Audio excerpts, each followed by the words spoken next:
Now, people, we've got JJ, we've got G, and we've got man like Ram. Welcome back to the show, gentlemen. How are you all doing? All cheeky, man. All cheeky. How are you guys doing, man? I'm bored. Good. Yeah, good. G, chat to me, man. Good win, 2-0. Maybe not the greatest of performances. Talk to me. Yeah, I think, you said it there. Performance-wise, we were dominant. We were dominant in the game, but it was like we were dominant, but not great, so to speak. They had their little bit of opportunities here and there, but all in all, it was one of those games we didn't have to be great. Do you know what I mean? I think we had enough in our arsenal to be able to defeat them, to be honest with you. But there were a few moments in there, and we put out a really strong team, so I did expect a better performance. But we got the win. That's what everyone cares about. So we move on to the next game. Absolutely. And JJ, I saw a few people on Twitter annoyed that you put out such a strong team. What's your take on that? For me, it's one of those ones where I looked at USG and I've done some research, and look, they're unbeaten in 4. They got to the Europa League quarterfinals last season and were unbeaten away from home in Europe the whole of last season. I think Klopp also looked at this team and said, you know what, they're no slouches, and maybe he didn't trust going with the likes of Doak and do you know what I mean, and Quansah and a lot of these younger players to go and get the job done, and wanted to kind of just get this under the barrel and make sure that our team can just get through this kind of this game comfortably. I'm looking at the game and how it panned out, and we ended up being 2-0, but there were 2 goals at the back end of the halves. Now it was a relatively easy game, but USG showed that in the home leg they're going to be a difficult outfit. So I don't really have too many issues with it. I mean, I was surprised not to see Jones in the starting lineup, considering he's going to be out for 3 games with the suspension. So that was a bit weird for me. Starting Salah as well was a bit of an odd one, but heck, I mean, we got the job done. And there's no injuries, so in hindsight, I mean, it's all good. It's all good, and got the 3 points, so can't complain.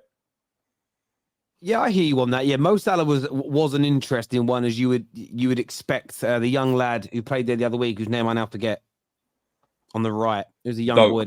Doak as an example, you would have kind of expected to maybe be in that position instead. Ram, I wanted to ask you about Ryan Gravenberch. I want to ask all of you really about Ryan. I'm changing how I say his name now. I was told it was Birch, but tonight all I heard the commentator say was Gravenberch.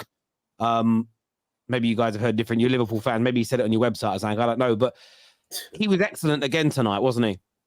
Yeah, it was. I think it was a really... I want to keep it frank. It was a boring game to watch. Like I even struggled to watch certain parts of the game. But he was the bright spark within the team, especially in the first half. I mean, he got the ball. He was happy to drive down the pitch. He was happy to beat his man. He looked comfortable on the ball, which is always important for us. And he got his goal. I mean, it's good clinical play in the fact that he was anticipating the goalkeeper making his mistake. He's just all in all a really decent performance for him. I think he was the best out of a pretty mediocre bunch, in my opinion, though. I've seen him do a lot better. But again, this is like his 3rd start in a Liverpool shirt, and he can only get better from here, in my opinion. So, he looked all right. He looked good. Yeah. I mean, I don't know about Europa League games. I was about to go live, and I'm like, I struggled last year with match reactions to Man United's Europa League game. So doing it for other people's clubs is very hard, because you can even hear it in the ground. It's a night under the lights in Europe for Liverpool, and even your fans, it was very hard for them to get up for this. I think it must be, you've got European heritage, but it's at the elite end, not in this competition. And I always feel like the Europa League for the bigger clubs doesn't really get interested until those quarterfinals, semi-final games, potentially. And Samuel, I want to ask you, look, Ryan Gravenberch, whatever his name is, he had a good performance tonight. A lot of Liverpool fans raving about young Quansah as well, with another solid performance at the back. Yeah, no, Quansah, I'm a little bit under the weather, so if you can't hear me, just tell me to speak up. He's one thing about Quansah, I wasn't too sure in the beginning of the season. Some games that he was starting, but he looks very composed. That's what I like about him. He's got his defending IQ is very good. And it wasn't this game, it was actually the Leicester game that I saw this at, where I think it was either Ndidi or Iheanacho that went through on goal. And I thought he was going to dive in to the challenge, but he kind of contained him and got the ball off him. And from then I could see that, yeah, this guy is very mature for his age. And the guy's massive as well. The guy is flipping massive and strong as well. So I don't want to take it away because I still do want a centre-back, a left-sided centre-back in January. However, like, we're in good stead. If he keeps on improving for years to come, we've got very good centre-backs that are coming up. Yeah, me personally, I don't know. Like, I'm looking at Quansah, and I don't see the point of getting a left-sided centre-back, if I'm being deadly honest. I mean, the only way a Quansah becomes the next Levi Colwill that we're chasing, or becomes a Saka or whoever, is because they were able to go and play games consistently. Consistent where can people hear me? Yeah. You broke up a little bit, but I can hear you, mate. Yeah. Yes. Yeah, cool. So for me, it's if he can get game time and regular game time, then I don't see us needing a left centre back really, because that just takes away game time from Quansah now. Unless you send him out on loan, you can't really monitor his development like this. I think he's been superb, and in this game, like if I didn't watch football and I had a look at that game there, I'd be looking at Quansah saying, okay, Quansah's the senior centre back, and we've got a young player who's Konate, who's playing at the back, who's a bit rash, falling all over the place and stuff. Quansah does everything correctly. He hasn't put a foot wrong since he's been on the pitch. The reason why I said get another centre back was because I do not trust Matip and Joe Gomez's fitness. They get injured a little bit too much for me. And the thing is, people were saying that Matip was finished, Joe Gomez was finished. I always knew that they could come back in the season and have very good performances like they are doing now. The only worry about them was just the injuries. The injury record is just a bit too much. So just getting a centre-back just to reassure the defensive line so that we're not like bare-boned, practically. That's my thinking. But Quansah, no, he's very good. I've only got praise for him because he's coming into the back line and he's so composed. So one thing I like about the defenders that I like are the ones that are composed. So he's showing good shed for it. It's also his range of passing is very, very good for his age. I mean, the way he just comfortably just sprays the ball around the pitch is something refreshing. You don't see it with a lot of young players. They're always trying to be safe with the ball, try to give it off to the elder experienced players and let them play football. But now he's happy just to take the ball, take it on his stride and just try and ping it 30 yards to Trent or to Diaz, or in this case, it was most of the time Mo Salah. So the only way I see him growing is like playing more games, and it feels as though Klopp believes this guy can be a proper player. So he has a lot of trust in him, and if he continues playing like this, then the only way is up for me. G, what do you make of the young man and the need for a potential new centre back? Yeah, no, we still need another centre back. I think what Jerry mentioned about the only way Levi Cole becomes a Levi Cole is by playing. I agree. Of course, Quansah needs to play games. The problem is Brighton are not trying to win Premier Leagues. They're not trying to fight for Champions Leagues. We are.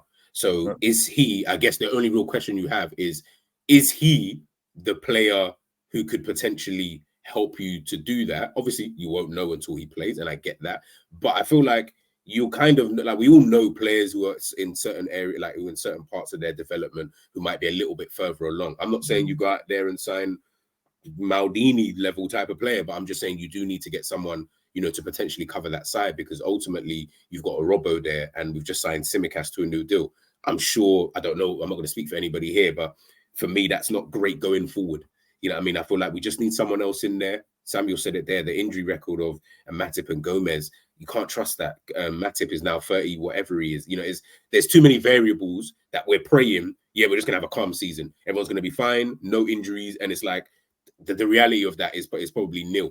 kind of thing. So as much as I think Quansah's doing really, really well, if you're good enough, you'll play. I'm seeing Rico Lewis, injuries happen. He steps into the team. No problem. There's not even no one questions Rico Lewis stepping into a Man City team. You just say, yeah, he fits straight away because he's good enough to do so. If Quansah's good enough, he'll be able to step in the team and come. And I think Konate might be a player who might look at things and think, I don't know, man. Yeah, I mean, like, I'm not comfortable with Konate at times.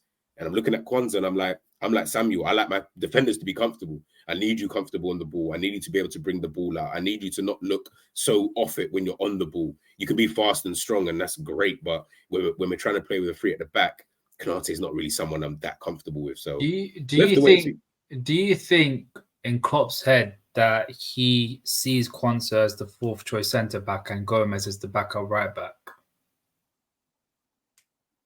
Maybe. I think it will just depend on how the rest of the season goes. Gomez's form is temporary, class is permanent. We have no idea how good Gomez is going to be between now and the end of the season. Right now, though, I would start Gomez on the weekend ahead of Trent. If you ask me to pick between the two, just because Gomez is in form, you don't drop players in form. It doesn't matter who's on the bench, Trent or not. Do you know what I mean? He doesn't deserve to start, so why not stick with Joe Gomez? Play the players who are in form, and let's just keep it going. Let Trent have to work his way back into the team, and then Quansah, if he's playing well, Konate, if he's not playing so well, if there's an injury, guess what, Quansah? We're good with you starting the game, no problems. But I think it's just about that's one thing Klopp.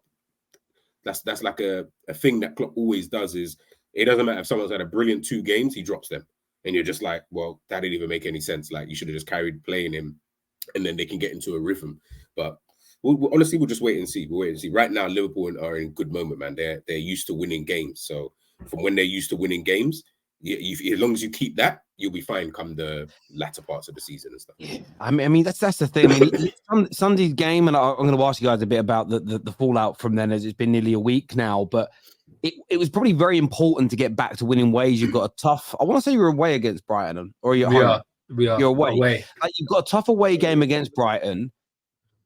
It was so important to get a win tonight, I think, after what happened against Liverpool, because although you'll be feeling hard done by, nobody wants 2 games lost on the bounce. And then you go into a tough away game before an international break. With how good you've been in terms of picking up wins, it's a habit to win. And once you start winning, I know it's a cliche to say you never want it to stop, but the reason you don't want it to stop is because there's that hunger at Liverpool. When you guys start winning and you guys go on a roll, under Jurgen Klopp, invariably, that's just continued throughout the whole season. Yeah, I think with it is that I know we're looking. I know people said that a lot of the performance was dead today, but these Europa League group games, I do not care about the performance. I genuinely do not care. I don't care, because this is about getting the result, getting out of the group stages, and getting out with no injuries. That's what I was just praying for. No injuries, please. No injuries, please. Even when Szoboszlai came on, I was thinking, why, Klopp? There's like 13 minutes left. You can just leave him on the bench, give him a rest or something. Thankfully, no one's injured. But when I'm looking at it, it's like Liverpool. The best I've seen of Liverpool is when we're on the momentum. When we're on, it's like we're a wrecking ball. We start building up momentum. We get faster and faster and faster until we get into first gear, and that's when we go on. You see us go on these runs. So a lot of the time is that and one thing about Liverpool is that I've always said this, and people keep on saying about this Europa League. If Liverpool in the title race, would you drop the Europa League for the title race? And I say this is an absolute myth. Man City and Liverpool always do well when they're doing well in all competitions, not one competition, all competitions. I'll give you an example.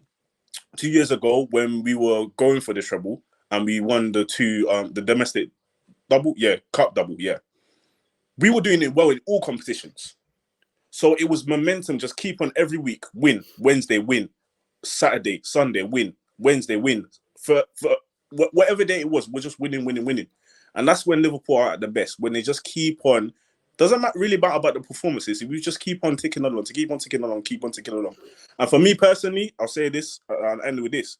I always said with Liverpool, did I believe in the beginning of the season we can win the title? No, but I said we can do a title push.